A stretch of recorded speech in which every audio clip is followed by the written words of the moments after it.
कर्म हीच पूजा हा विषय आपण बघतोय. मागच्या वेळेला आपण त्याचा पहिला भाग बघितला. आज दुसरा आणि बहुतेक अंतिम भाग होईल. आपण बघितलं की रामकृष्ण मठामध्ये कर्मयोगावरचे श्लोक रोज म्हटले जातात आणि त्याच्यावरचं हे विवरण आहे. सुनील चिंचोळकरांनी हे विवरण केलेलं आहे. आता आज आपण जो सुरुवातीला श्लोक बघणार आहोत, नियतम संगरहित नरागद्वेषतः कृतम अफलप्रेप्सुना कर्म यत्तत् सात्विकम् उच्यते. गीतेने त्रिगुणात्मक भेद केलेले आहेत सगळ्यामध्ये, कारण प्रकृती त्रिगुणात्मक आहे. मनुष्य हा त्रिगुणात्मक प्रकृतीमध्ये आला की त्याची सगळी हालचाल किंवा त्याची सगळी कर्म चालू होतात. तर त्याच्यामुळे आता हे 18व्या अध्यायामध्ये सात्विक, राजस आणि तामस असे 3 कर्म भगवंतांनी सांगितलेली आहे. आता हे सात्विक कर्म म्हणजे कुठलं कर्म आहे, तर अंतःकरणात कर्तेपणाचा अभिमान न ठेवता, फळाची अपेक्षा न बाळगता, शास्त्राने आपल्याला नेमून दिलेले कर्म जेव्हा राग द्वेष रहित केलं जातं, म्हणजे त्याच्याविषयी आसक्ती पण नको आणि त्याच्याविषयी कुठल्याही प्रकारचा द्वेष किंवा राग पण नको, प्रेमही नको आणि द्वेषही नको, तेव्हा अशा कर्माला सात्विक कर्म असे म्हणतात. म्हणजे हा तो त्रिगुणांचा विचार आहे. रजतम आणि सत्व येण्याची चालू जीवत्व असं समर्थ रामदासांनी म्हटलेलं आहे. तिन्ही गुणांच्या मिश्रण असल्याशिवाय मनुष्याचे शरीर काम करू शकत नाही. ज्याला त्रिगुण पूर्णपणे समावस्थेत असतील त्यावेळेला ती 7व्या अध्यायामध्ये जी पराप्रकृती सांगितलेली आहे ती पराप्रकृती तिथे आहे आणि तिथे त्रिगुण सम अवस्थेमध्ये आहे. त्याला त्रिगुण सरमिसळ होते, एखादा गुण जास्त एखादा गुण कमी असं होतं. त्यावेळेला मग हे सगळं व्यवहार चालू होतात किंवा मनुष्याचे हालचाली चालू होतात असं त्याला इथे सांगायचंय. म्हणजे त्रिगुणांच्या मिश्रणाशिवाय मनुष्याचे शरीर काम करू शकत नाही. तमोगुणे आळसाचं प्रतीक आहे, रजोगुणे क्रियाशीलतेचं प्रतीक आहे आणि सत्वगुणामध्ये दोन्हीची साम्यावस्था आहे असं त्यांनी म्हटलेलं आहे. म्हणजे आवश्यकतेनुसार जे कर्म टाळायला पाहिजे तिथे आळस आहे आणि जे कर्म करायला पाहिजे तिथे कृती आहे, म्हणजे करण्याची तयारी आहे. तमोगुण म्हणजे जागच्या हालायला नको, आळशीपणा. रजोगुण म्हणजे गप्प बसवत नाही, हालचाल आहे रजोगुणामध्ये, सतत हालचाल आहे. तर सत्वगुण म्हणजे दोघीची संतुलित अवस्था आहे असं ते म्हणतात. आपले विहित कर्म करताना सात्विक माणूस हा क्रियाशील असतो आणि अवांतर कर्माच्या बाबतीत तो उदासीन असतो. त्याला बरोबर कळतं की आपण क्रियाशील कुठे राहायचं आहे आणि उदासीन कुठे राहायचं आहे, हे त्याला बरोबर कळतं. तो सात्विक करता. अगदी सरळ साधी व्याख्या आहे किंवा ते सात्विक कर्म. नियत कर्म म्हणजे काय, तर शास्त्राने नेमून दिलेले कर्म. शास्त्र आणि गुरुचा जो आदेश आहे, शास्त्र आणि गुरुचं जे मार्गदर्शन आहे त्यानुसार कर्म करणं. कर्म निवडताना शास्त्राची आणि गुरुची आज्ञा पाळली पाहिजे. पूर्वी हे नियत कर्म माणसाच्या जन्मानुसार ठरत होतं, त्यामुळे नियत कर्म ठरवणे अवघड नव्हते. इथे आपण बघतोय की अर्जुनाचं नियत कर्म लढण्याचं आहे, तो क्षत्रिय आहे, परंतु त्याच्या स्वभावाविरुद्ध जाऊन भयावह कर्म करू इच्छितोय, म्हणजे संन्यास घेऊ इच्छितो. त्याला असं वाटतंय की आपण संन्यास घेऊन निघून गेलो की आपोआपच हे युद्ध टळेल आणि म्हणून भगवंत त्याला स्वधर्माची आठवण करून देतात. नियतम कुरु कर्मत्व किंवा सहजन कर्म कौंतेय सदोषमपि नत्यजे. आपलं जे कर्म आहे ते प्रत्येक कर्माला दोष आहे. आता आपण बघितलं सत्वरजतमात्मक प्रकृतीमध्ये ज्याला मनुष्य येतो, त्रिगुणांच्या मिश्रणामध्ये जेव्हा मनुष्य येतो तो कर्म करतो. प्रत्येक कर्माला दोष आहे. रामाने रावणाचा वध केला, पण रावण हा ब्राह्मण होता आणि रावणाला ब्राह्मण हत्येचे पाप लागलेले आहे. तर प्रत्येक कर्माला दोष आहे. त्यावेळी सहजन कर्म कोणते, सदोषमपि नत्यजे असं भगवंताने सांगितलेलं. आणि नुसतं विहित कर्म पार पडणे भगवंतांना अपेक्षित नाहीये. तर आपण करीत असलेले कर्म हे गुणवत्तायुक्त पाहिजे. म्हणजेच काय पाहिजे, तर ते सात्विक पाहिजे. बुद्धियोग ठरण्यासाठी किंवा ते आत्म्याच्या प्रकाशात करण्यासाठी ते बुद्धियोगाने झालं पाहिजे. आणि असं सात्विक कर्म मग संगरहित म्हणजे कर्तेपणाचा त्याग.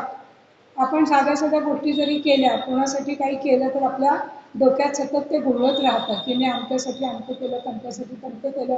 कुटुंबामध्ये जरी अनेक गोष्टी अशा असतात की त्या आपल्या डोक्यातून जात नाहीत. पण इथे त्यांनी म्हटलेले की कर्तेपणाचा त्याग.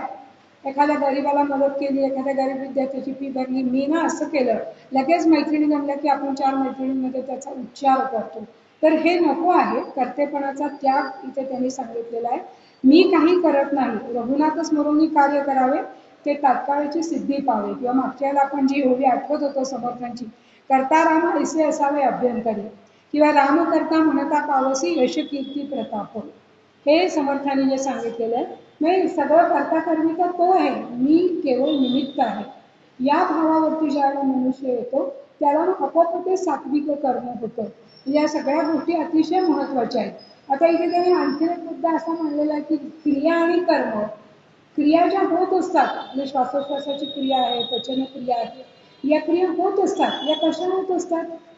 आपण 15व्या अध्यायामध्ये जर बघितलं तर मी आहे, मी जठराग्नीहून हे अन्न पचवतो आहे, ही क्रिया आहे, ही त्याच्या सत्तेत आणि तो आहे म्हणून होती आहे.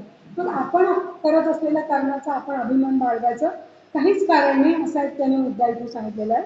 रागद्वेष रहित कर्म ही सात्विक कर्माची दुसरी अट आहे. म्हणजे आपले विहित कर्म करताना त्याचे व्यसन लागता कामा नये. त्यामध्ये मी डॉक्टर मुलमुलांचा एक व्हिडिओ ऐकला, तर त्यात त्यांनी असं मांडलं होतं की चांगल्या गोष्टींचं सुद्धा व्यसन लागता कामा नये, चांगल्या सवयींचं. म्हणजे त्याच्याशिवाय होतच नाही, ती सुद्धा एक झिंग असते बरं का माणसाला चांगल्या सवयींची, कारण मी चांगला कसा आहे सतत दाखवायचं असतं सगळ्यांना. त्याच्यामुळे हे जे त्यांनी म्हटलेलं आहे की चांगल्या गोष्टींचा सुद्धा व्यसन लागता कामा नये, ते निर्लेपपणे करता आलं पाहिजे. आणि नियत कर्म आहे त्याबद्दल तुच्छतेची भावना पण नको. कारण प्रत्येक वेळेला आपल्याला अगदी आपल्या आवडीचं चांगलं कर्म करायला मिळेल असं नाही. म्हणजे अगदी साधं म्हणजे रुग्णांची सेवा करायची वेळ आली तर त्याच्याबद्दल तुच्छ भाव नको. ती त्या वेळची गरज आहे, आपल्याला आवश्यकता आहे ते करण्याची, हा भाव आपल्या मनामध्ये पाहिजे. राग द्वेष म्हणजे एखादी गोष्ट खूप, एखादं काम खूप हवं असं वाटतं किंवा एखादं काम अजिबात नकोसं वाटतं. म्हणजे आता वसुधाताई आमच्या नेहमी उदाहरण द्यायच्या की काही कार्यक्रम असला की चांगल्या चांगल्या साड्या नसून पुढे पुढे मिरवायला सगळ्यांना हवं असतं. मग सिंग मधल्या कपबशा कोण धुणार, ताटल्या कोण धुणार, किंवा लागलं तर पटकन ते स्वच्छ करून कोण देणार, त्याची तयारी नसते. तर अशा तऱ्हेचा हा जो भेदभाव आहे तो असू नये असं त्यांनी म्हटलेलं आहे. आणि मग अशा विहित कर्माद्वारे मनुष्य मुक्त होतो. विहित कर्माबद्दल आसक्ती पण नसावी आणि अवांतर कर्माबद्दल द्वेष पण नसावा. ते पण असतं ना माणसाचं की माझं कर्म चांगलं आहे, त्याचं कर्म बघा कसं आहे, किंवा कधीतरी वेळ आल्यानंतर माझ्याच वाट्याला हे का आलं, मलाच का हे करायला लागतं. पण तुझं जर ते विहित कर्म आहे, तुझं तिथे प्राप्त कर्तव्य आहे, ते तुला केलं पाहिजे. ज्ञानदेवाने त्याला अगदी फार छान उदाहरण दिलंय की स्वतःची झोपडी पाडली किंवा जाळून टाकली तर आपल्याला महालात राहायला जायला मिळेल असं नाही. म्हणजे आपलं जे काम आहे ते आपण केलं पाहिजे, हे त्यांना इथे सांगायचं. नेयस नित्य न संन्यासी द्यो न द्वेष न कांक्षती, म्हणजे चित्ताची रागद्वेष रहित अवस्था, म्हणजे नो ॲडिक्शन आणि नो ॲलर्जी. साधे सोपे शब्द त्यांनी इथे दिलेले आहेत. म्हणजे भगवंतांच्या दृष्टीने संन्यास योग असं त्यांनी इथे म्हटलेलं आहे. म्हणजे श्रीकृष्णाचा संन्यास बहिरंग संन्यास नसून अंतरंग संन्यास आहे. अंतरंगापासून हे सगळं सुटलं पाहिजे तर ते बाहेर तुमचं दिसणार आहे. आणि सात्विक कर्माची तिसरी अट म्हणजे फलाशारहित कर्म असून याची आपण विस्तृतपणे आपल्याला सगळं माहितीच आहे की फलाशा ठेवल्यामुळे काय होतं, फलावरती लक्ष जातं, कर्मावरचं लक्ष विचलित होतं. आणि सतत फलाच्या स्वप्नांमध्ये मनुष्य राहिला की कर्म चांगल्या रीतीने करू शकत नाही. फल हे अनेक गोष्टींवरती अवलंबून असतं. तेव्हा आपल्याला ते थोडंसं त्याचा विचार, प्रत्येक कर्माचं फळ आहे, फळ मिळतं, फळ मिळत नाही असं नाही, पण त्या फळाचा विचार आपण करू नये किंवा साधकाने करू नये असं त्यांनी इथे म्हटलेलं आहे. पुढचा त्यांना जो श्लोक आहे, राजस कर्म कसं असतं, यत्तु कामे सुना कर्म साहंकारेण वा पुनः क्रियते बहुलाय असेल तद राजस उदाहरण. अतिशय कष्टाने केलं जातं, म्हणजे त्याच्या मनात नसतं खरं म्हणजे, पण ते अतिशय कष्टाने केलं जातं, खूप परिश्रमाने, फळाची इच्छा ठेवून. कारण फळाच्या इच्छेमुळे माणसाची सतत घालमेल होते की आता हे केल्यावर मला अंक मिळेल का नाही, मिळेल का नाही, मिळेल का नाही. ही घालमेल थांबवण्यासाठीच त्यांनी फळाची आशा किंवा फलेच्छा टाकून द्यायला सांगितलेली आहे. कर्तेपणाच्या अहंकाराने जे केलं जातं या कर्माला राजसिक कर्म असं म्हणतात. म्हणजे सात्विक कर्माच्या अतिशय विरुद्ध हे कर्म आहे. सात्विक कर्माची लक्षणे पाहिली. सात्विक कर्म हे निर्दोष कर्म असल्यामुळे त्याचे वर्णन गुणवत्तेच्या परिभाषेत पाहिले. आता राजसिक कर्म जे आहे सदोष असल्यामुळे यामधील कर्मातील दोष सांगितलेले आहेत. आणि हे जे तीन दोष सांगितले त्यांनी, फळाची अपेक्षा, कर्तेपणाचा अहंकार आणि परिश्रमपूर्वक केलं जातं. क्रियते बहुलाय असं खूप परिश्रमपूर्वक केलं जातं. आणि हे तिन्ही दोष असले म्हणजे कर्म राजस आहे असं नाही. ते यातला कुठलाही एक दोष असला तरी सुद्धा तुमचं कर्म राजस होतं. राजसिक माणूस हा फळाच्या अपेक्षेशिवाय कर्म करूच शकत नाही. फार मोठा आर्थिक लाभ व्हावा अशी अपेक्षा नसली तरी आपलं नाव व्हावं, आपल्याला कोणीतरी नावाजावं, आपलं कोणीतरी कौतुक करावं असं माणसाला जे वाटतं ते याच्यातून आदर सन्मान मिळावा, पदप्रतिष्ठा प्राप्त व्हावी आणि याच्यामुळे मग मुळात कर्म सदोष नसून चित्ताची दशा सदोष आहे. ज्याला तुम्ही या दृष्टिकोनातून कर्माला बघता, कर्म हे कर्म आहे त्याच्या ठिकाणी आहे, पण तुमच्या चित्तेच्या दशेमुळे त्याला हा अशा तऱ्हेचा दोष लागतो. ती जी चित्ताची दशा आहे त्याच्यामुळे, कारण सतत काही ना काहीतरी हवं असण्याची अपेक्षा आहे आणि त्याच्यामुळे त्या कर्माला दोष लागतो. सदोष वृत्तीमुळे कर्माची गुणवत्ता राजसिक ठरते आणि राजसिक कर्मामध्ये कर्तेपणाचा, अहंकाराचा पुंज असतो. आणि त्यांनी इथे उदाहरण चांगलं दिलंय, ज्याप्रमाणे लसणाला आणि कांद्याला उग्र दर्प असतो, तसा याच्या कर्माला उग्र अहंकाराचा वास असतो. सतत अहंकार, स्वतः म्हणजे सर्वांवर स्वतःचा प्रभाव कसा पडेल याचा तो विचार करत असतो. आणि ज्याला तो एकांतात असतो त्याला सुद्धा समाजातील आपलं स्थान, लोक आपलं करत असलेलं कौतुक याच्यामुळे त्याच्या मनाला सतत गुदगुल्या होत असतात. म्हणजे हा पण एक वेगळाच एक हे आहे, म्हणजे तो एकांताचं दुसरं काहीच करू शकत नाही, फक्त स्वतःचं कौतुक करू शकतो स्वतःच्या मनामध्ये. त्याच्यामुळे असं हे कर्म आहे. सत्वगुणी माणसाच्या कार्याचे मूल्यमापन समाजाकडून होणार असतं आणि त्याला त्याच्या मूल्यमापनावरती काही त्याचं अवलंबून नसतं.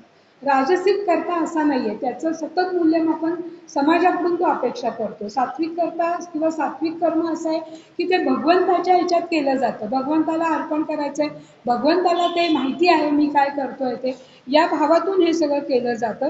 त्याच्यामुळे हा कर्तेपणाचा अहंकार असल्यामुळे या राजसिक कर्माला सतत समाजाकडून दाद हवी असते. इथे त्यांनी उदाहरणं दिलेली आहेत, सिनेनट, क्रिकेटर, साहित्यिक, कलावंत हे सगळे याचे भोगते असतात, कारण त्यांना तो विशिष्ट मान सन्मान समाजामध्ये हवा असतो.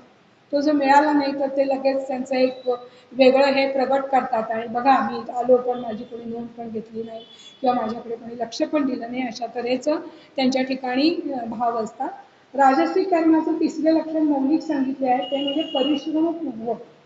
सर्वसाधारणपणे कर्म करताना मेहनत होतेच, सात्विक कर्मालाही मेहनत आहे, तामस कर्मालाही मेहनत आहे, पण जास्तीच्या अनावश्यक परिश्रमामुळे राजसिक करता किंवा राजसिक कर्म करणारा माणूस थकून जातो. काय असतं, सतत उत्तेजित आणि ताणतणाव, एक्सायटेड असतो तो सतत, बोली भाषेमध्ये उत्तेजित एक्सायटेड असतो. तसा सात्विक करता नसतो. सात्विक करता शांत असतो, तो उत्साही असतो पण तो उत्तेजित नसतो. त्याच्यामुळे हा फरक आहे. आणि राजसिक माणसाचा चेहरा उत्तेजित असतो, म्हणून अहंकार विमूढात्मा करता अनिती म्हणते असं गीतेने तिसऱ्या अध्यायात सांगितलेलं आहे. आणि तिसऱ्या अध्यायातच मला वाटतं याचा त्यांनी उपायही सांगितलेला आहे. मयि सर्वाणि कर्माणि संन्यस्याध्यात्म चेतसा निराशीर निर्मोह भूत्वा युध्यस्व विगत ज्वरा. जेव्हा कर्म ज्वरग्रस्त नसते तेव्हा त्यात ताणतणावही नसतात. ज्वर कसला असतो, कर्माला ज्वर कसला असतो, हलाशेचा आणि अहंकाराचा.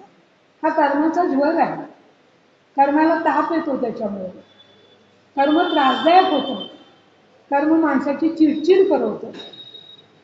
आणि म्हणून त्यांनी इथे म्हटलेलं आहे की ताणतणावही नसतात आणि थकवाही नसतो जेव्हा आपण हे सगळं निराशीर निर्मोह भूत्वा युध्यस्व विगत ज्वर हा सोडून दे. तू सगळा हा जो ताप आहे, जो ताण आहे, हा सगळा तू सोडून दे आणि निराशीर निर्ममोह, निराशी हो, निर्मम हो. निराशी या शब्दाचा अर्थ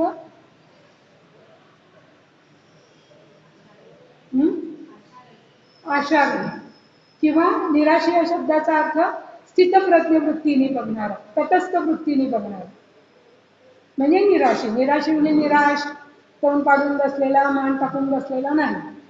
निराशी निर्मम भूत्वा, तू स्थितप्रज्ञ हो. तू कुठल्याही गोष्टीकडे बघताना एक साक्षी भाव जो आपण म्हणतो, तो साक्षी भाव एकदा आला नव्हतो आणि आत्म्याच्या अनुसंधानी तो तटस्थ भाव येतो किंवा साक्षी भाव येतो. म्हणजे अशा रीतीने ज्याला हे कर्म होतं त्याला मग राजसिक कर्म असं म्हटलेलं आहे. आणि तामस कर्म तर काय, अनुबंधन, क्षयम, हिंसा, मनोवेक्षचे पौरुषम, मोहादार अभ्यते कर्म यत्तत् तामसं उच्यते. फार काही छान उदाहरणं दिलेली आहे तिथे की हे कर्म परिणामाचा, नुकसानाचा किंवा हिंसेचा विचार करत नाही. स्वतःची क्षमता लक्षात न घेता केलं जातं. हे याचं प्रधान लक्षण आहे.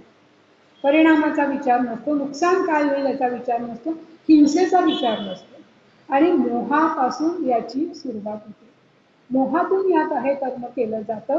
म्हणजे अध्यात्मशास्त्रात श्रेयस आणि प्रेयस हे दोन शब्द अतिशय महत्वाचे आहेत. तात्पुरतं सुख देणारं ते प्रेयस आहे आणि परिणामी दुःख देणारं ते प्रेयस आहे. आणि जे लॉंग टर्म आहे म्हणजे खूप काळाने आपल्याला काहीतरी चांगलं देतं ते श्रेयस आहे, जे हिताचं आहे. त्याच्यामुळे परिणामी दुःखदायक असतं हे आणि परिणामी दुःखदायक आहे, करताना पण दुःखदायक आहे. म्हणजे हा जो विचार आहे हा विचार त्यांनी ते सांगितलेला आहे. पहाटे उठून व्यायाम करणे, जपध्यान करणे हे त्यावेळेस कष्टदायक वाटते, पण परिणामतः सर्वांच्याच कल्याणाचे असते. हे सात्विक कर्म. पण हे टाळणं, तामसिक कर्म हे 100% प्रेयस असतं. कारण त्याला काहीच श्रेयसाशी किंवा कल्याणाशी किंवा एक दूरगामी परिणामाशी त्याला काहीही देणं घेणं नसतं. त्याला तिथल्या तिथेच काय जे आहे ते तिथे तिथेच सारखं सारखं करायचं आणि सारखं सारखं दुःखी कष्टी व्हायचं, कारण दुसरं त्यातनं काहीच निर्माण होत नाही. त्याच्याने 100% प्रेयस असतं. अशा कर्मात आपल्या कर्माचा परिणाम होणार आहे ही दूरदृष्टी नसते, हे त्यांनी ते सांगितलेलं आहे. विनाश किंवा हिंसा हा तामसिक कर्माचा अटळ परिणाम आहे. विनाश किंवा हिंसा हा तामसिक कर्माचा अटळ परिणाम आहे असं त्यांनी इथे म्हटलेलं आहे. तिथे मनाच्या श्लोकाचं उदाहरण दिलेलं आहे. मना सांगपा रावणा काय झाले, अकस्मात ते राज्य सर्वे बुडाले, म्हणून पुरी वासना सांडी वेगळी, बळे लागला काळ हा पाठी नाही. म्हणजे रावणाने स्वतःच्या कामुक प्रवृत्तीसाठी हजारो राक्षसांनी स्वतःची सगळी मुलं मारली. म्हणजे ही सगळी तामसिक प्रवृत्ती आहे, कामुक प्रवृत्ती आहे. त्याच्यामुळे त्याची सगळी जी हानी झाली किंवा त्याचा जो सगळा काय म्हणतात आपण तोटा झाला हा त्याच्यामुळे झालेला आहे. म्हणजे अनेक वार त्याला सगळेजण सांगत होते, धोक्याचा इशारा देत होते. हे एक या लोकांचं फार असतं, हट्टी असतात, हट्टी. त्यांचं सोडत नाहीत ते अजिबात. कोणी कितीही सांगा. ही वार म्हणजे अतिशय डेंजरस माणसं असतात. मध्ये पण आपण बोललो असतो की स्वतःला काही कळत नाही आणि दुसऱ्याने सांगितलेलं पटत नाही. हे व्हेरी डेंजरस. म्हणजे दुसऱ्या कितीही अगदी आपण म्हणतो ना काय दाताच्या कण्या करून सांगितलं तरी पण काही उपयोग होत नाही आणि ते आपलं नुकसान आपल्या पायावर धोंडा पाडून देतात. कोणतेही कर्म सुरू करताना स्वतःची कुवत लक्षात घेतली पाहिजे, परंतु अहंकारी माणूस ती लक्षात न घेता मोहापायी त्या कर्माला प्रारंभ करतो. हे सात्विक कर्माचे व्यवस्थित नियोजन असते, तामसिक कर्माचे नियोजन नसते. याला त्यांनी फार प्रतापराव गुजरांचं उदाहरण दिलेलं आहे की ते काय वेळात दौडले वीर मराठे साथे. म्हणजे त्यांनी काही विचारच केला नाही की आपल्याकडे किती कुवत आहे, त्याचं सैन्य किती आहे. स्वतःच्या कुवतीचा विचार केला नाही. म्हणजे बहलोल खानाचे 40,000 फौजेवर ते तुटून पडले, केवळ हे 7 घोडेस्वार जे होते ते. आणि हा अविवेकच आहे. कर्म करताना आपली कुवत समजावून घेतली पाहिजे. आणि प्रतापराव गुजर स्वतः तर मारले गेले आणि स्वराज्याचे मोठे नुकसान झाले. उलट त्यांनी दाखला दिलेला आहे शिवाजी महाराजांचा. ज्याला ते अफजल खानाचा वध त्यांनी केला त्याला त्यांनी तो सगळा अंदाज घेतला की काय अफजल खानाची कुवत आहे आणि आपली कुवत काय, आणि त्यांनी गनिमी काव्याने अफजल खानाला मारलं. त्याच्यामुळे हा जो विचार आहे हा या तामसकर्त्याला नसतो. आपल्या कुवतीचा अंदाज घेतल्याशिवाय कुठल्याही कर्माला सुरुवात करू नये. अमुक एक असं करतोय म्हणून मी करीन असं म्हटलं तर ते होईल असं नाही. आपली कुवत म्हणजे पुन्हा पुन्हा आपण कुठे येतो तर स्वतःच्या अभ्यासापाशी येतो, स्वतःच्या परीक्षणापाशी येतो. त्याच्याशिवाय आपल्याला पुढचा काहीच मार्ग मिळणार नाही. पुढे आता करता सांगितलेलं आहे. मुक्त संगो नव वादित वृत्ती सहा समन्विता सिद्ध सिद्ध निर्विकारच करता सात्विक उच्यते. म्हणजे मुक्त संघ आहे, संघच नाही ना, अलिप्त आहे पूर्णपणे, असक्त आहे पूर्णपणे, आसक्ती रहित आहे, अनामवादी म्हणजे अहंकार नाही त्याला. धृत्युत्साह समन्विता धैर्य धृती ही त्याच्या ठिकाणी अतिशय आहे. म्हणजे अनासक्त वृत्तीने कर्तेपणा न घेता धैर्य आणि उत्साह यांनी युक्त आणि यश आणि अपयश या दोन्ही स्थितीत जो निर्विकार आहे. काही लागू दे असा ज्याला ऍटिट्यूड होतो ना माणसाचा त्याला कर्माचा आनंद मिळतो बरं का. आणि मग जे काही लागतं ना त्यात पण तो काहीतरी चांगलंच पाहतो. म्हणजे अगदी साध्या साध्या गोष्टी असतात. एखादं आपल्याला काम करायचं असतं, आपण घाईघाई कुठेतरी जातो आणि आपलं ते काम जर झालं नाही तर त्यात पण काहीतरी चांगलं झालेलं असतं ते बघावं, की ठीक आहे मी त्या निमित्ताने लवकर लवकर आवरलो, मी लवकर लवकर बाहेर पडले, आता मला घरी गेल्यावर काहीतरी वाचायला वेळ येईल, काहीतरी चांगलं निघत असतं. त्याच्या कर्माचा आनंद जर घ्यायचा असेल ना तर मग हे सगळं टाकता आलं पाहिजे. म्हणजे सिद्ध सिद्ध निर्विकार करता सात्विक होते, ते सिद्धी लागू दे असिद्धी लागू दे त्याच्यामध्ये तो पूर्णपणे निर्विकार असतो. म्हणजे सात्विक कर्माचं जसं विवरण पाहिलं तसं इथे ते सात्विक कर्त्याचं विवरण करतात. अलिप्त असतो, त्याच्या मनात ममता वासना कामना इच्छा यांचे सूक्ष्म तरंग असत नाहीत. बघा, ममता वासना कामना इच्छा, ममता म्हणजे अटॅचमेंट, चिकटून राहणं जे आहे ते, वासना कामना या सगळ्या इच्छा, ह्या सगळ्या जेवढं खोल खोल जाऊ तेवढं त्याच्या ते परिभाषा बदलते आहे. त्याचे कुठलेही स्थूल नाही सूक्ष्म नाही कुठलेच कर्म नसतात, केवळ कर्तव्य कर्म म्हणून कार्य करीत असतो. आणि कर्म करीत असताना त्याच्यामध्ये कोणत्याही प्रकारचा अभिमान अथवा अहंकार नसतो. अभिनिवेश असतो ना आपल्या ठिकाणी, कुठलीही गोष्ट करायला जाताना अहंकार किंवा अभिमान त्यापेक्षा सुद्धा असं एक हा आता मी हे करणार आहे, मी अमुक अमुक करणार आहे, त्याला अभिनिवेश म्हणतात. तो नसतो, तो सहजभावावर गेलेला असतो, अहंकार नसतो. मी त्याग केला, मी निर्विकारी आहे, मी सात्विक आहे, मला समत्वबुद्धी प्राप्त झालेली आहे, अशा प्रकारचा विचारही त्याच्या चित्ताला शिवत नाही. याचं काय आहे, या सगळ्या मोठ्या लोकांचं कोण कोण त्यांना विराग हे देतं, कोण त्यांना या सगळ्या आपण म्हणतो ना की या उपाधी देतं की तो निर्विकार आहे किंवा तो सात्विक आहे किंवा तो निरहंकारी आहे, त्याला कुठलेही विकार नाही, ते कुणीतरी थर्ड पर्सन देत असतं. त्या माणसाला काही नसतं की मी निर्विकारी आहे, मी निरंकारी आहे, मी बघा कसा आहे. तिसरा माणूस त्याचं मूल्यमापन करत असतो. हे लक्षात घ्या. कुठल्याही चांगल्या माणसाचं असंच असतं, जो खरा सात्विक आहे, जो खरा चांगला आहे, जो सात्विक वृत्तीने ही सगळी कर्म करतो, त्याला कुठल्याही प्रकारचा अभिमान अभिनिवेश अहंकार नसतो. त्याचं मूल तो स्वतः काहीच म्हणणार नाही. त्याच्या सदाचरणाला इतकी सहजता आलेली असते की त्याची जाणीव त्याला नसते. हा सहजभाव जो आहे ना हाच खूप महत्वाचा. आणि परमात्म्याचा तोच आहे सहजभाव. चातुर्वर्ण्यमया सृष्ट गुणकर्म विभागशः तस्य कर्तारमपि मम विद्य कर्तारमोद्य. त्याचा मी करता असून सुद्धा मला करता असून नमां कर्माणि लिंपंती नमे कर्मफले स्वा. फार महत्वाचे श्लोक येते. त्याच्या सारखं होणं म्हणजे सहजभावावर, तो सहजभावावर आहे. म्हणून त्याला काही कुठल्याही प्रकारचे हे चिकटत नाहीत, हे त्यांना इथे सांगायचंय. आसक्ती नाही, अहंकार नाही. आणि त्याच्यामुळे काय कर्म करताना त्याला उत्साह वाटत नाही असं नाही, उत्साह वाटत असतो त्याला, पण तरी सुद्धा तो उत्तेजित होत नाही किंवा एक्सायटेड नसतो, असं त्यांनी इथे सांगितलेलं आहे. म्हणजे असा हा सात्विक कर्ता जो आहे हा अत्यंत महत्वाचा आहे. सात्विक कर्त्याला फळाची आसक्ती नसल्यामुळे त्याला धीर असतो, पेशन्स. पेशन्स ठीक आहे बुवा, आज नाही, होईल होईल होईल. म्हणजे आता सध्या आमच्या घरात उदाहरण द्यायचं, माझी मुलगी युनिव्हर्सिटीला डिग्री कोर्स हे मिळावं म्हणून ती प्रयत्न करते. जवळजवळ 7-8 वर्ष झाली तिचे झटे देण्यात आले. डिप्लोमा कोर्सची तिला मिळाली हे, नंतर ती यांचं काम करते, म्हणजे मेंटली चॅलेंज मुलांसाठी काम करते ती. त्या मुलांचं सर्टिफिकेट कोर्स पण तिचं युनिव्हर्सिटीशी टायअप झालं. आता तिला डिग्री कोर्सचं करिक्युलम तिच्याकडे तयार आहे, सगळं आहे, पण ती धडका देते पण अजून तिचं होत नाहीये. पण हेच ठीक आहे, होईल होईल होईल. हा धीर जो आहे ना, धीर खूप महत्वाचा आहे. पेशन्स असतो त्याला. त्याच्यामुळे असा धैर्यवान माणूस फळासाठी प्रतीक्षा करू शकतो. राजसिक माणसाला ताबडतोब परिणाम हवा असतो आणि तामसिक माणसाला परिणामाची जाणीवच नसते. म्हणजे सात्विक माणसाचं वेगळं आहे आविर्भाव, तामस माणसाचा वेगळा आहे आविर्भाव, त्याला देणंघेणंच नसतं कशाशी काही. त्याच्यामुळे सात्विक करता राजसिक माणसा इतकाच उत्साही असतो, पण तो उत्तेजित नसतो. कुठल्याही क्षणी तो स्वतःला आवरू शकतो. वेअर टू स्टॉप हे पण शेवटी मग सोडून द्यायचं कुठेतरी, आणि ते सुद्धा आपण चांगल्या भावावर राहून सोडून द्यायचं. हे पण खूप महत्वाचं आहे. स्वतःला आवरू शकतो.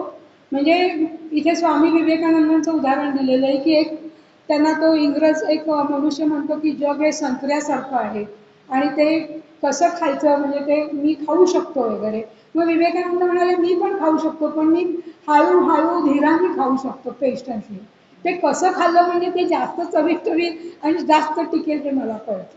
म्हणजे हा जो धीर वृत्ती जी आहे ना ही धीर वृत्ती खूप महत्वाची आहे. रामाचंही त्यांनी इथं उदाहरण दिले की रामाने रावणाशी जवळजवळ 87 दिवस युद्ध केलं. त्यातल्या 14व्या दिवशीच रावण पळून गेला होता. म्हणजे मग तो परत आला नंतर. म्हणजे हे धैर्य जे आहे ना, हे धैर्य खूप महत्वाचं आहे. त्याच्यामुळे त्याचा उत्साह हा टिकून राहतो या धैर्यामुळे, हा विचार तिथे महत्वाचा आहे. त्याच्यानंतर किं कर्म किम कर्मेती कवयोपेत्र मोहितः तत्ते कर्म प्रवक्ष्यामी यज्ञात्वा मोक्षसे शुभ. आता ते 4थ्या अध्यायावर आलेले. कर्म काय आणि अकर्म काय ठरवताना विद्वान माणसे देखील मोहित होतात किंवा चूक करतात. म्हणून कर्माचे रहस्य मी तुला नीट समजावून सांगतो असे ते भगवंत म्हणतात. हे नीट जाणल्यावर तू संसार बंधनातून तुझी सुटका होईल. म्हणजे हा जो आहे शारीरिक कर्माला फक्त गीता कर्म म्हणत नाही, तर ती मानसिक आणि वाचिक कर्माला सुद्धा ती कर्म म्हणते. आणि त्याच्यामुळे मग या सगळ्याचा विचार आपल्याला नीट करायला लागतो की कर्म काय, अकर्म काय आणि विकर्म काय. अकर्म म्हणजे अहंकार आणि फलाशा टाकून केलेलं कर्म. विकर्म म्हणजे त्याला विशेष कर्म असं ज्ञानदेवांनी म्हटलेलं आहे. गीतेने त्याला जे निषिद्ध कर्म जे आहे, जे करू नये असं गीतेने म्हटलेलं आहे. म्हणजे शरीराने विहित कर्म करणे आणि मनाने कर्तेपण आणि फलासक्ती यांनी लिप्त नसणे हे अकर्माचे वैशिष्ट्य आहे. शरीराने कर्म करायचे आहे पण मनाने लिप्त राहायचं नाहीये फलाशनी आणि अहंकाराने, हे अकर्माचं रहस्य आहे. आणि यालाच योग कर्म सुकौशलम असं म्हटलेलं आहे. म्हणजे कर्मयोगाच्या साधकाने याचा विचार नक्की केला पाहिजे असं त्यांना इथे म्हणायचंय. की आता इथे सुद्धा काय झालेलं आहे, युद्ध करणे हे अर्जुनाचं विहित कर्म आहे. पण आपण संन्यास घेतला म्हणजे अकर्मात पोचू असं त्याला वाटतंय. आपण मागच्या वेळेलाही बघितलं होतं की कर्म टाकून नैष्कर्म्य सिद्धी प्राप्त होत नाही. संन्यास कर्म टाकून प्राप्त होत नाही. संन्यास हा कर्म करता करताच हळूहळू प्राप्त होतो. ज्यावेळेला कर्म करण्याचा तुमचा दृष्टिकोन बदलतो, कर्म करण्यामागची तुमची भूमिका बदलते. कर्म हळूहळू जसं जसं फलाशरहित आणि अहंकाररहित होत जातं तसं तेच कर्म तुम्हाला मुक्तीपर्यंत नेतं किंवा संन्यास वृत्तीपर्यंत नेतं. त्याच्यामुळे युद्ध न करता तुला नैष्कर्म्य सिद्धी प्राप्त होणार नाही हे भगवंत अर्जुनाला सांगतायत. आणि युद्ध न करणं म्हणजे तुझं अकर्म नव्हे हे त्यांनी इथे सांगितलेलं आहे. इथे पुन्हा शिवचरित्रातले त्यांनी दाखले दिलेले आहेत की काय झालं, एकदा छत्रपतीने आपल्याला सगळ्यांना माहिती असेल त्यांचं सगळं राज्य समर्थांच्या धोळीत आणून टाकलं की आता मी तुमचा शिष्य होतो, या राज्याचं काय करायचं ते तुम्ही बघा. म्हणजे असा एखादा क्षण येऊन जातो, त्यांना असं वाटलं की यातनंच आपलं अकर्म आहे आणि यातनं आपल्याला एक चांगल्या तऱ्हेची गती प्राप्त होईल. तसं समर्थांच्या बाबतीत सुद्धा सांगतात की ते ज्यावेळेला भारत भ्रमण करत होते त्यावेळेला एक वेळ अशी आली की त्यांना प्रचंड, आता जर मी जर आता व्यवस्थित सिद्धीला प्राप्त झालेलं आहे, मला जर रामाचा साक्षात्कार झालेला आहे, तर काय माझ्या आयुष्यात कशासाठी मी जगायचं. म्हणून त्यांनी ती कड्यावर काहीतरी उडी मारली होती असं म्हणतात. पण रामाने त्यांना झेललं आणि रामाने त्यांना सांगितलं की नाही, तुझ्या जीवनाचं उद्दिष्ट वेगळं आहे आणि तुला समाज जागृती करायची. तसं शिवछत्रपतींना सुद्धा इथे समर्थांनी सांगितलं की तुमच्या आयुष्याचा उद्देश वेगळा आहे, माझ्या आयुष्याचा उद्देश वेगळा आहे. तुम्हाला राज्य हे तुम्हालाच केलं पाहिजे. म्हणजे हा जो विचार आहे हा विचार खूप महत्वाचा आहे. अंतस्त्यागी बहिर्भोगी लोके विहर राघव. म्हणजे अकर्मात जाण्यासाठी कर्म टाकावे लागत नाही, तर लिप्तता आणि आसक्ती टाकायची असते, हे महत्वाचं आहे. ही सूक्ष्मता लक्षात घ्यावी लागते. कर्म बंधनकारक नसून आसक्ती बंधनकारक आहे हे लक्षात ठेवा. मन हे बंधनाला कारणीभूत आहे. कर्म बंधनाला कारणीभूत नाही, कर्म आहे तिथे आहे, त्याच्या पाठीमागची भूमिका तुमच्या बंधनाला कारणीभूत आहे हे त्यांनी इथे सांगितलेलं आहे. म्हणजे अशा रीतीने आपण हे जे बघितलं कर्मणोऽपि बोद्धव्य विकर्मणा. आता मग पुढे ते काय म्हणतात, कर्मण्य कर्म यत् पश्येत कर्मणीच कर्मया स बुद्धिमान मनुष्येषु संयुक्त कृष्ण कर्मती. जो मनुष्य कर्मामध्ये अकर्म बघू शकतो आणि अकर्मामध्ये कर्म पाहू शकतो तो माणसामध्ये सर्वात बुद्धिमान समजावा, तोच परिपूर्ण कर्म करणारा कर्मयोगी समजावा. आता इथे काय झालेलं आहे, कर्मात अकर्म पाहणं आणि अकर्मात कर्म पाहणं ही एक नवीन कल्पना आहे.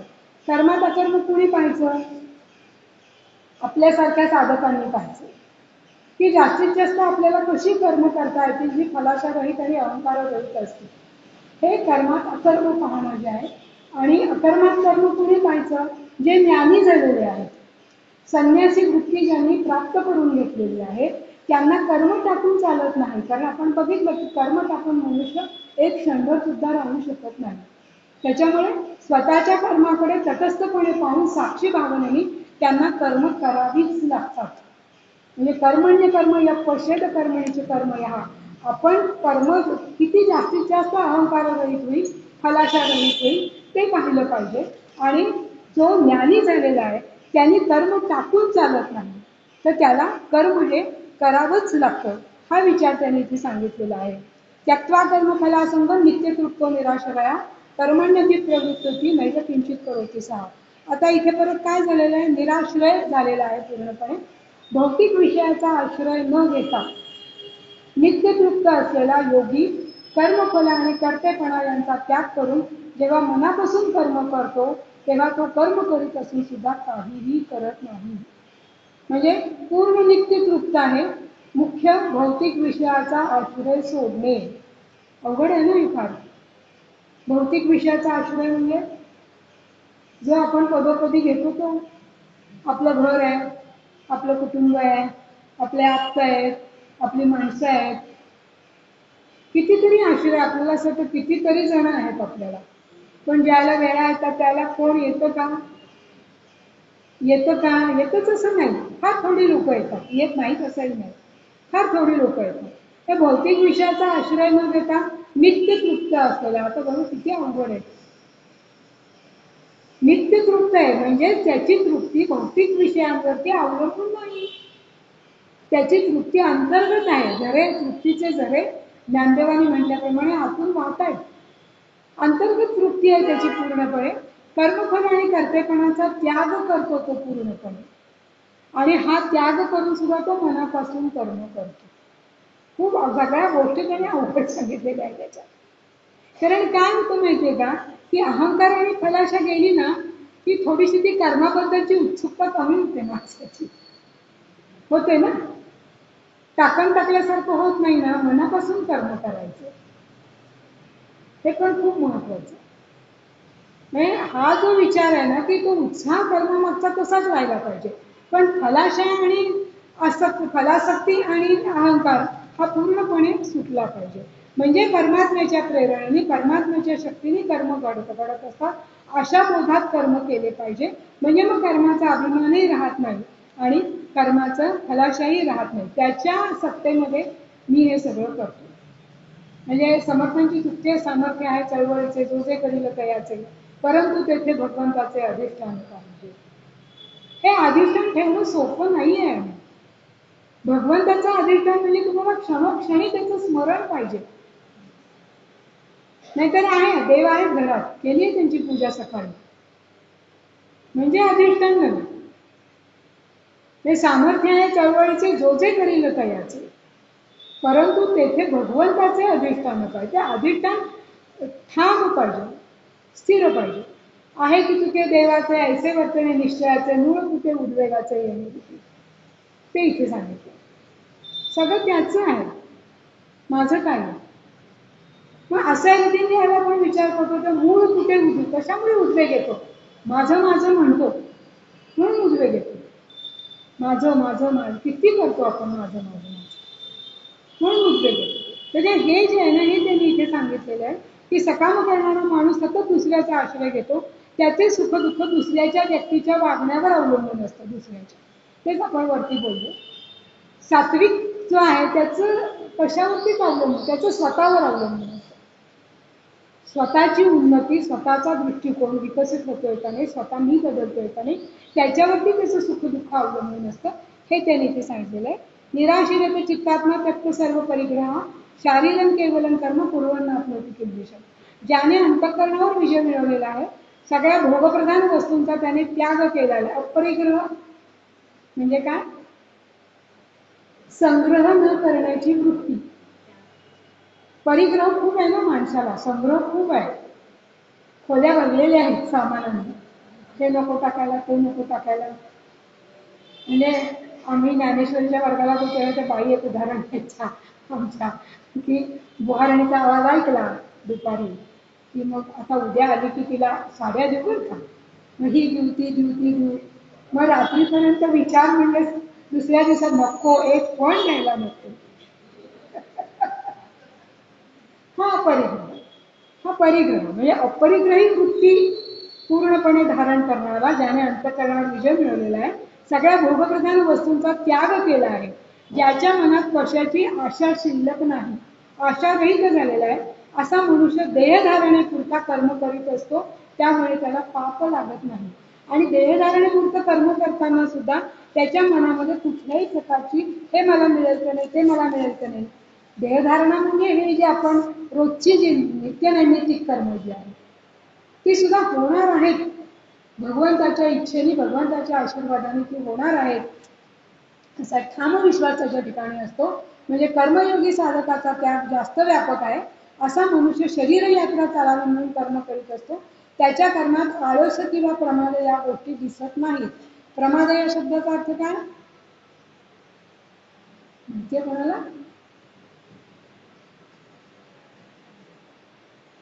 प्रमाद म्हणजे जे करायला हवं ते न करणे आणि जे करू नये ते करणे. प्रमादाचा आपण ढोबळ अर्थाने चूक असा अर्थ देतो, पण प्रमाद या शब्दाचा अर्थ सूक्ष्म अर्थ असा आहे की जे करायला हवं ते न करणं आणि जे करू नये ते करणं म्हणजे प्रमाद. त्याच्यामुळे आळस आणि प्रमाद हा त्याच्या ठिकाणी अजिबात दिसत नाही. आपल्या वाटेला आलेले विहित कर्म तो ईश्वरार्पण बुद्धीने मनापासून करीत असतो. माणूस अवांतर कर्म करीत असल्यामुळे कर्मात दोष निर्माण होतात. हे पण किती महत्वाचं आहे. जेवढे तुम्ही कर्माचे पसारे वाढवाल तेवढे तुमच्या कर्मात दोष निर्माण होणार. तुम्ही जेवढं आवश्यक तेवढंच कर्म करून शांत राहाल, आपोआप कर्माचा दोष कमी होणार.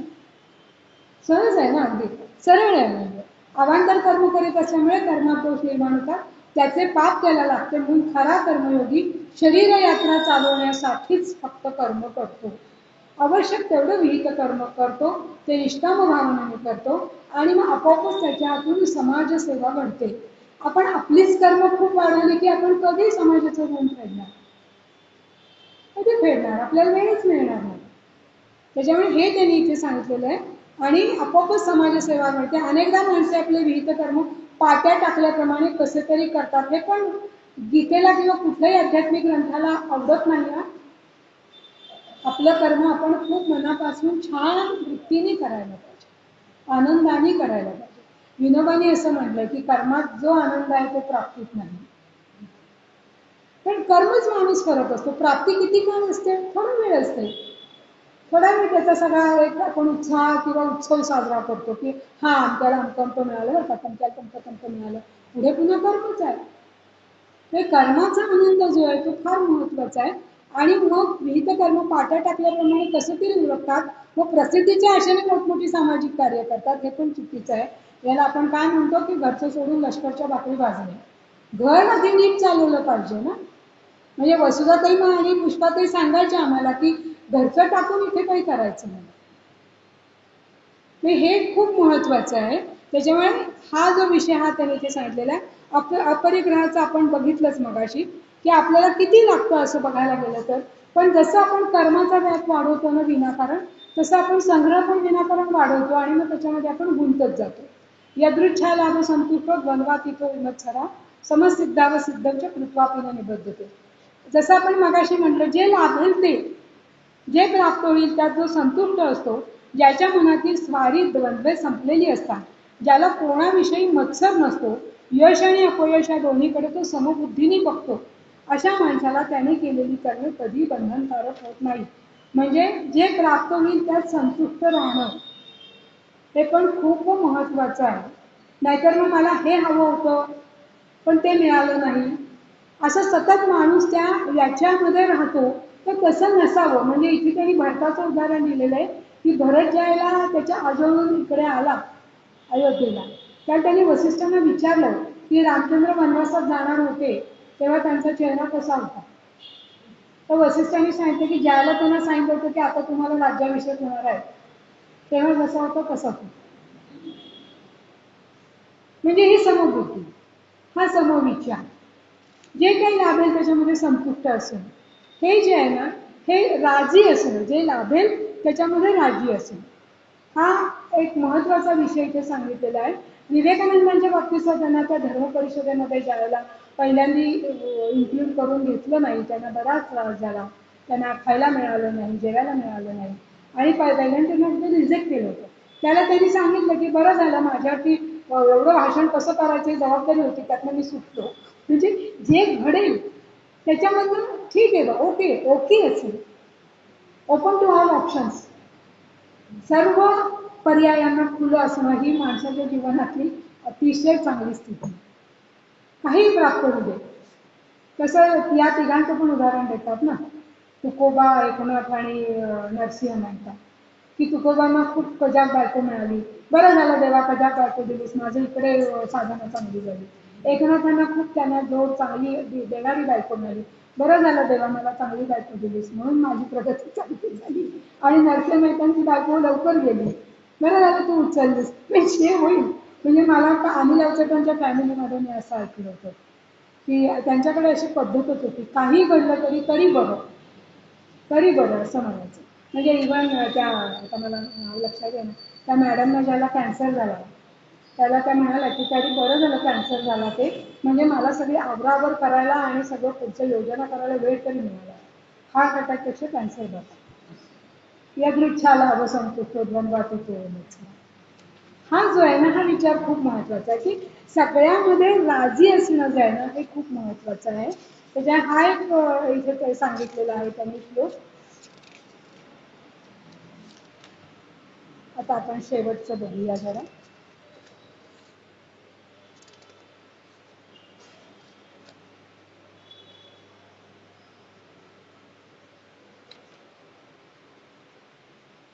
आपुर्यमाण वचल प्रतिष्ठम समुद्रमाप प्रविशंती यद्वत तद्वत कामायम प्रविशंती सर्वे सशांती मापनोती न कामकामी. ज्याप्रमाणे विविध ठिकाणाहून नद्यांचे पाणी समुद्राला विलीन होते पण त्यामुळे समुद्र विचलित होत नाही, त्याप्रमाणे ज्ञानी पुरुषाच्या वाट्याला काही जरी विषय आले तरी त्याने तो विचलित होत नाही, उलट त्याला शांती प्राप्त होते. समुद्र कसा आहे, धीर गंभीर आणि शांत आहे. ज्ञानी मनुष्य, समत्व बुद्धी प्राप्त झालेला मनुष्य भोग भोगणारच नाही असं नाही, पण जे काही प्राप्त होईल त्याच्यामध्ये तो संतुष्ट असतो आणि अधिक याची अपेक्षा करत नाही, असं इथे त्यांनी समुद्राचा दाखला इथे देऊन सांगितलेला आहे. म्हणजे जे काही मिळेल त्याच्यामध्ये तो संतुष्ट राहतो. पाऊस पडला काय आणि पडला नाही काय, तसं ज्ञानी माणसाचं विषय सेवन हे असे असते, त्यामुळे त्याची इंद्रिय उत्तेजित होत नाहीत. इंद्रियांना विषयांची चटक लागता कामा नये किंवा विषय सेवनाचे स्मृतीत रूपांतर होता कामा नये, हे पण त्यांनी फार चांगलं सांगितलं.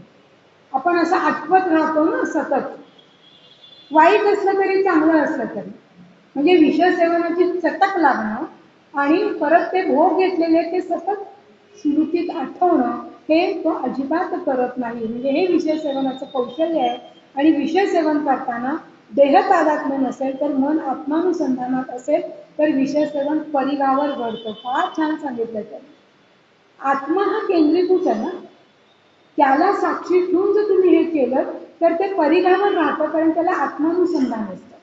आणि देहाच्या अंगाने तुम्ही केलं तर ते सेंट्रल आहे, कारण देह आणि विषय सेवन हे इतके जवळ चिकटलेले आहेत. त्याच्यामुळे आत्मानुसंधानात जर असेल तर विषय सेवन परिघावर घडेल, आणि ते जर देहाच्या संगतीने असेल आणि केंद्रस्थानी भगवत चिंतन किंवा आत्मचिंतन घडेल त्यामुळे, आणि अंतःकरणात कोणताही विकार निर्माण होणार नाही, त्याला शांती प्राप्त होईल. ही शांती फार महत्वाची आहे. म्हणजे भोगदृष्टीने विषय सेवन करतो त्याच्या मनात सतत उलाढाल असते. आपण याचे अनुभव घेतो, मनाची चलबिचल, मनाची उलाढाल, जीवनामध्ये सतत उलाढाल हे नको आहे. शांतता जी आहे ना, शांतता आणि समाधान हे अल्टिमेट गोल आहेत या सगळ्या आध्यात्मिक अभ्यासाचे. तर ते आपल्याला प्राप्त करता आले पाहिजेत. आणि शेवटचा श्लोक जो आहे, विहाय कामान्य सर्वान पुमां स्वरूपी निस्पृहा निर्ममो निरहंकार सशांती मध्ये गच्छति.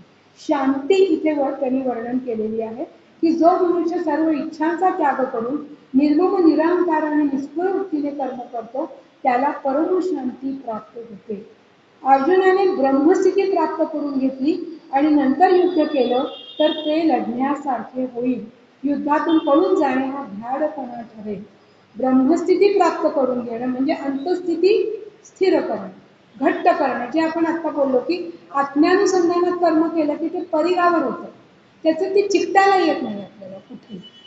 तसंही त्यांनी करावं. म्हणजे परवा मी यांचं ऐकत होते, धनश्री लेल्यांचं, तू निर्वैर होऊन युद्ध कर, असं भगवंत अर्जुनाला सांगतायत. आता निर्वैर होऊन युद्ध कसं करू, पण ते आवश्यक होतं. तू म्हणजे वैर आणि निर्वैर याच्यासाठी तू युद्धच करत नाहीस, किंवा तू वैरासाठी किंवा एक आपण म्हणतो ना दुश्मनीसाठी तू युद्ध करत नाहीस, तू धर्मासाठी युद्ध करतेस. तेच त्यांनी इथे सांगितलं की अर्जुनाने जर ब्रह्मस्थितीवर येऊन युद्ध केलं तर ते लढण्यासारखं ही युद्धातून पळून जाण्या भ्याडपणा ठरेल. युद्ध करणे हा जगाच्या दृष्टीने स्वार्थपूर्ण कर्म ठरले असते, पण ब्रह्मस्थितीत युद्ध करून अर्जुनाने व्यवहारही सांभाळावा आणि मुक्तही व्हावे अशी भगवंताची इच्छा आहे. म्हणून भगवंत युद्ध करण्यापेक्षा अथवा युद्ध टाळण्यापेक्षा अंतस्थिती बदलण्यावरती भर देतात. गीतेचा प्रपंच का केला भगवंतांनी, का नाही अर्जुनाला ऑर्डर केलं, यू हॅव टू फाईट, तुला युद्ध केलंच पाहिजे, मी सांगतो ना युद्ध कर. का? कारण तुझ्या कर्माची जबाबदारी तू घे, तू नीट समजावून, तुझी अंतस्थिती कशी असली पाहिजे हे तू समजावून घे, आणि त्या अंतस्थितीवरती जाऊन तू कर्म कर, तू युद्ध कर. म्हणजे अंतस्थिती बदलली पाहिजे, हे महत्वाचे. कर्माच्या प्रेरणा बदलल्या पाहिजे.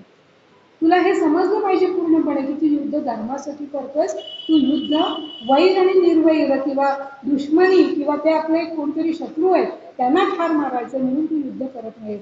म्हणजे त्यांचा भर जो आहे अंतस्थिती बदलण्यावर आहे.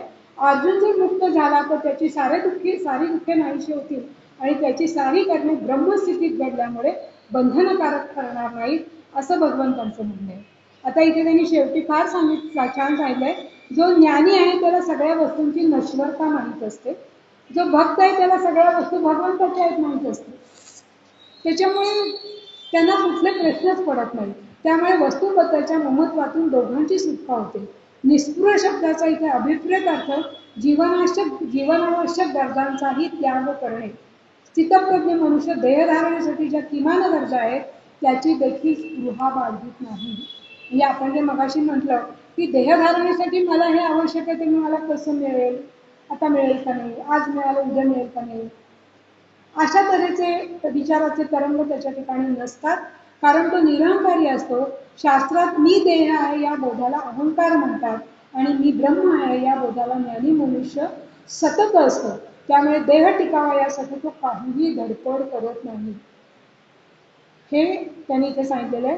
प्रारब्धानुसार त्याला जो विषय मिळायचा तो मिळतो आणि असा मनुष्य शांतीला प्राप्त होतो. शांती हा आपला स्वभाव आहे, तो बाहेरून कुठूनही मिळवायचा नाही, ती आतच आहे. केव्हा मिळेल ती आपल्याला अहंता ममता कामना या टाकल्या याच्या आंदोलनामुळे शांती आपण गमावून बसतो. या तिन्ही दोषांचा त्याग केला की आपल्याला शांत दशा प्राप्त होईल.